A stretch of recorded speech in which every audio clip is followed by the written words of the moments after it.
Right, little birdie tells me I've been pranked. Let's take a look at what's going on. Whoa.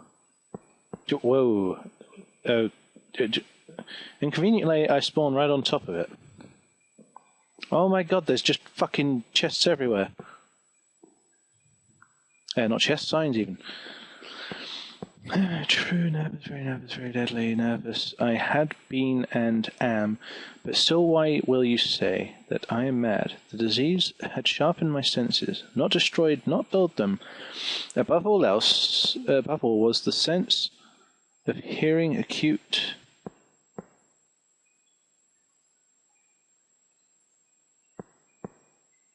Oh, you've put a note block or something around.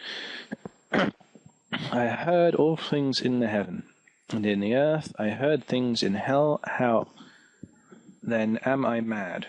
Hearken and observe how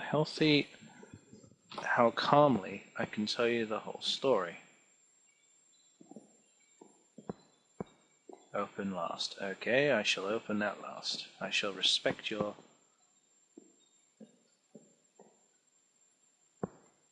thing. It is impossible to say how the idea first entered my brain, but once conceived it haunted me day and night.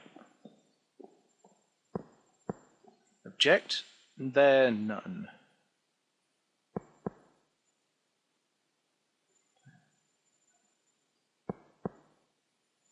No. Object there none.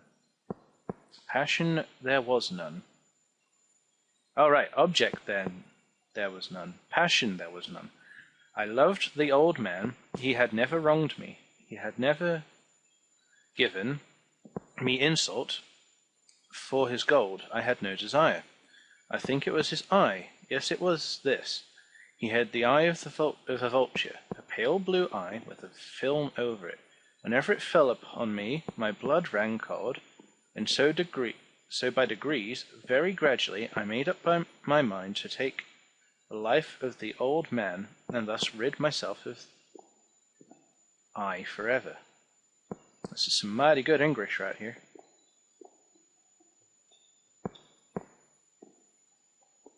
The feeling that the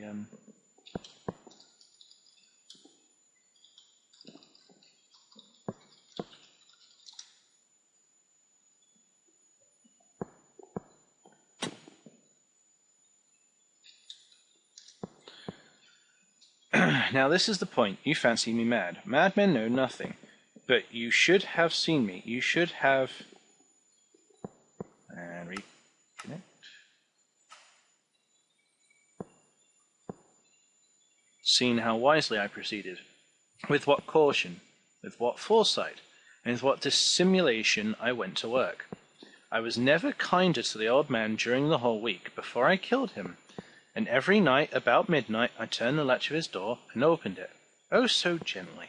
And then, when I had an opening sufficient for my head, I put in a dark lantern, all closed, that had no light. That no light shone out, and then I thrust in my head. Oh, and you would have laughed to see how cunningly I thrust it in. I moved it slowly, very, very slowly, so that I might not disturb the old man's sleep. It took me an hour to place my whole head within the opening so far that I could see him as he lay upon his bed. Ha! What a madman have been! What would a madman have been so wise as this? And then my head was well in the room. I undid the lantern cautiously, oh so cautiously, for the hinges creaked.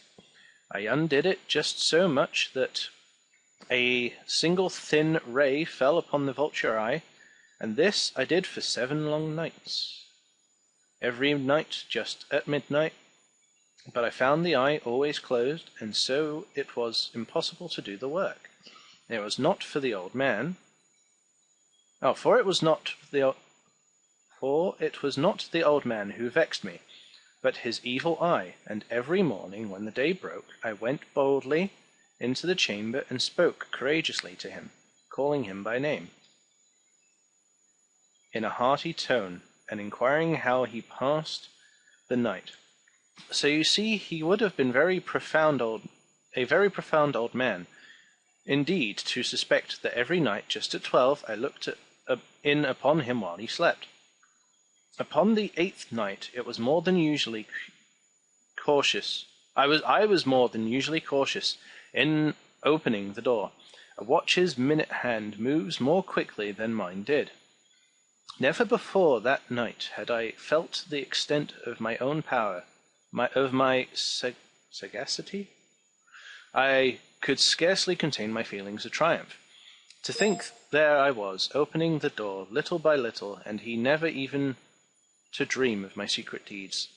Or fairly, he chuckled at the idea, and perhaps he heard me, for he moved on the bed suddenly, as if startled. Now you may think that I drew back, but no, his room was pitch black, as black as pitch, with a thick darkness, for the shutters were closed and fastened through fear of robbers. And so I knew that he could not see the opening of the door, and I kept pushing it on steadily. I had my head in and was about to open the lantern, when my thumb slipped upon the tin fastening, and the old man sprang up in the bed, crying out, "Who's there?" I kept quite still and said nothing. For a whole hour I did not move a muscle. In the meantime I did not hear him lie down. He was still sitting up in bed, listening, just as I have done, night after night, hearkening to the death watches in the wall. Presently I heard a slight groan, and I knew it was the groan of mortal terror. It was not a groan of pain or of grief. Oh no, it was a low stifled sound that arises from the bottom of the soul when overcharged with awe. I knew that sound well. Many a night, just at midnight, when all the world slept, it has welled up from my own bosom, deepening with its dreadful echo the terrors that distracted me. I knew it well. I knew what the old man felt, and pitied him, although I chuckled at heart. I knew that he had been lying awake ever since the first slight noise. When he had turned in bed, his fears had been ever since growing upon him. He had been trying to fancy them causeless, but could not. He had been saying to himself, "It is nothing but the wind in the chimney. It is only a mouse crossing the floor," or "It is merely a cricket which has made a single chirp." Yes, he had been trying to comfort himself with these superstitions. He had found all in vain, because death in approaching him had stalked but with his back shadow before him, and enveloped the victim.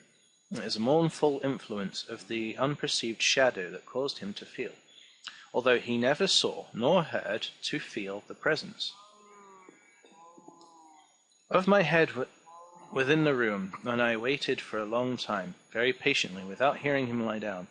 I resolved to open a very, very little crevice in the lantern, so I opened it. You cannot imagine how stealthily, until at length a simple dim ray, like the thread of the spider, shot out from the crevice, fell upon the vulture eye. It was open wide open, and I grew furious as I gazed upon it. I saw it with perfect distinctness, all a dull blue with hideous veil over it that chilled the very marrow in my bones, but could not see nothing else of the old man's face or person, for I had directed the ray as if by instinct precisely upon the damned spot. Thank God, Cayen, you're going to have to help me tidy this up after. If you still think me mad, you'll think so no longer when I describe the wise precautions I took for the concealment of the body. The night waned, and I worked hastily, but in silence. First of all, I dismembered the corpse. I cut off the head and the arms and the legs. I then took up 3 planks from the flooring of the chamber and deposited all between the scantlings. I replaced the boards so cleverly that cunningly no human eye, not even his, could have detected anything wrong. There was nothing about to wash out, no stain of any kind, no blood spot whatsoever. I had been too weary for that. A tub had caught it all. Ha ha! Running out of space, will paraphrase Cayen. Okay. The officers came a little after 4. It was still as dark as midnight. The shriek of the old man roused suspicion of a neighbour. I smiled and bade them welcome. The shriek, I said, was my own in a dream. The old man was absent in the country. I took my visitors all over the house, bade them to search well. I showed them his treasures, secure, undisturbed, yet as I showed them around, a ringing came to my ears, yet I realized it was not within my ears. They must have heard it, though I increased my speech and volume. It increased as well. It was a low, dull, quick sound. They must suspect. Oh God, what could I do? I foamed. The noise was deafening. Almighty God, they heard. They chatted pleasantly. So that's supposed to say they chatted pleasantly, and smiled, and made mockery of me. They must know. They must have known. They have to know. The beating of the old man's heart. Louder, louder, louder, louder.